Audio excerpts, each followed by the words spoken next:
Georgia is one of the battlegrounds where local and state officials are grappling with some big changes about certifying the vote and a new requirement to hand count the total number of ballots. Miles O'Brien looks at another concern raised by some experts about a potential vulnerability of the voting machines. State officials say they are more than prepared. Here's his report. It's a few weeks before a primary election day in Bartow County, Georgia, and election workers are conducting a logic and accuracy test of computers that stand between voters and their ballots. Where it says text size, touch that, and then do big. Big, okay. They are ImageCast X ballot marking devices, or BMDs, made by Dominion Voting Systems.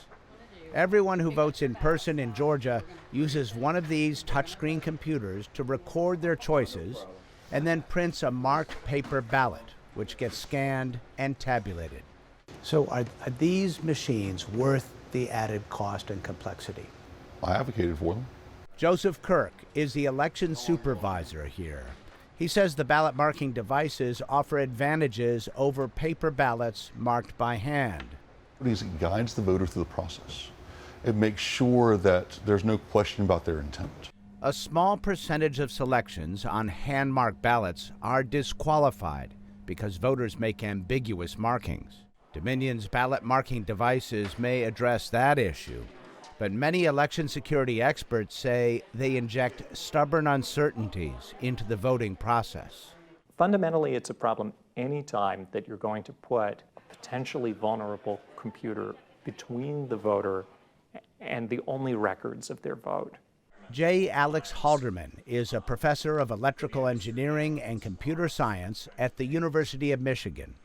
He is among those who advocate for hand-marked paper ballots. I guess it seems ironic that the best computer scientists in the world will tell you the best technology for an election is pen and paper. Well, that's absolutely right. And the reason for that is we know how paper can be secured, and we know how digital systems can be attacked, right? The risks aren't even comparable.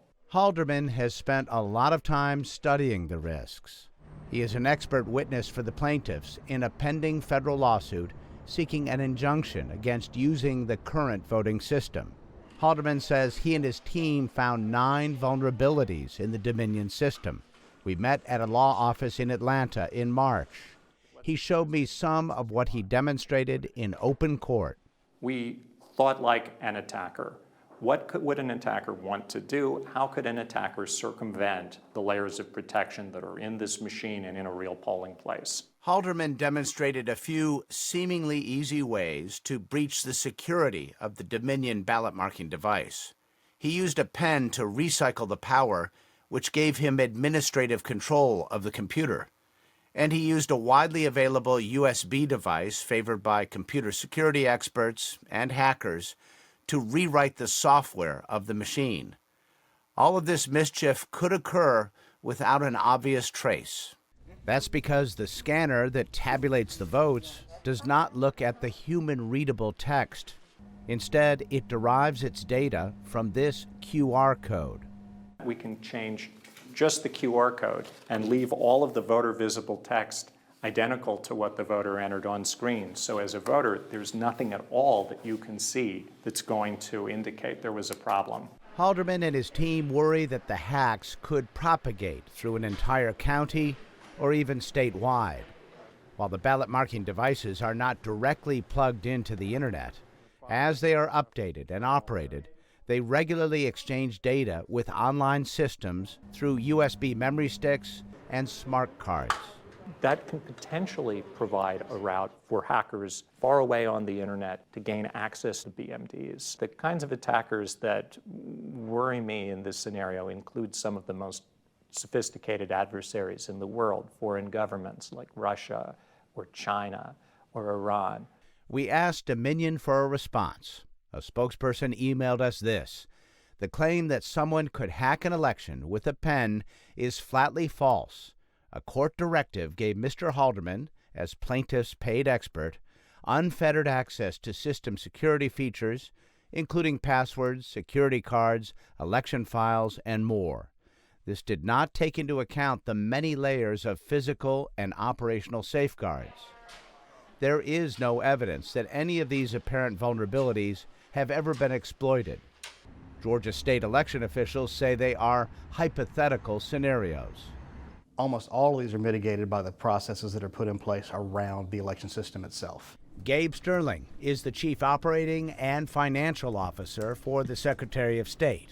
He says the many layers of people and processes surrounding these machines make it impossible for a voter to reboot them with a pen or insert a USB device without being detected. So what Alex Halderman demonstrated, you believe, is not a real-world scenario? The computer experts focus solely on the computer. They focus nothing on voting processes and human behavior, but they don't look at the entirety of how the system works. The reality of it is there's so many safeguards around it. But what if there was an inside job? This is exactly what happened in early 2021 in rural Coffee County, Georgia. The election supervisor and the local chair of the Republican Party invited Trump campaign allies and a data forensics team into the secure area where the Dominion machines and the election management server are stored. For several days, they copied proprietary software and confidential data. It is one of the most infamous security breaches in U.S. election history. It was uncovered by the Coalition for Good Governance and other plaintiffs in that federal lawsuit. David Cross is one of the lead attorneys. It was distributed on the internet to people that have IP addresses that show up around the world. And so it's hard to know where all this has gone at this point. They give away all the keys, essentially? Are they all out there? Those keys have been out in the ether now for years. The state has done nothing to protect the system against that. In late 2022, Dominion Voting Systems released a new software system which makes the QR code optional. It was approved by the United States Election Assistance Commission in early 2023, but Georgia has yet to upgrade its fleet of about 30,000 machines. People somehow thought that this was like an iPhone download that you do overnight. Brad Raffensperger is Georgia's Secretary of State. No, this is actually a full deinstallation, reinstallation of boots on the ground, in all 159 counties of all 30,000 pieces of equipment. How much time does it take to do that? We're looking at 4 to 6 months. In early 2023, Raffensperger asked the state legislature for $25 million to get the job done in time for the November 5th presidential election. But the request was not approved. You have such a complex system that was not able to respond to a security threat very quickly, is it? Well, we are where we are, and so we, are now into an election. So those are issues that the General Assembly can take up next session, and they don't meet till next January. The state did pass a law to eliminate the QR codes by 2026. In the meantime, Georgia is relying on additional oversight to save the day in a contested election. In addition to the logic and accuracy testing before the machines are deployed, state election workers will conduct parallel monitoring while the machines are in use, which we saw during the presidential primary in March. All right, so we scanned our 24 ballots through. They randomly selected BMDs from various counties and tested them for accuracy on Election Day. So we know what the county is using matches our control. And after the election, they will conduct risk-limiting audits designed to deliver a statistically valid confirmation of the results. During those audits, the votes are verified with the human legible text, not the QR codes. And if it is as close and contested as in 2020, Georgia is prepared to do a 100% hand recount. If one aspect does in fact fail, do you feel pretty confident one way or another you'll catch it? Yes, our system and our people are battle tested. We've been through 2020, we've been through 2022, and we're ready for 2024. Ready or not, Georgians who vote in person this year will use Dominion ballot marking devices. As voters cast their ballots, political operatives are likely poised to cast doubt on whether the machines can be trusted. For the PBS NewsHour, I'm Miles O'Brien in Atlanta.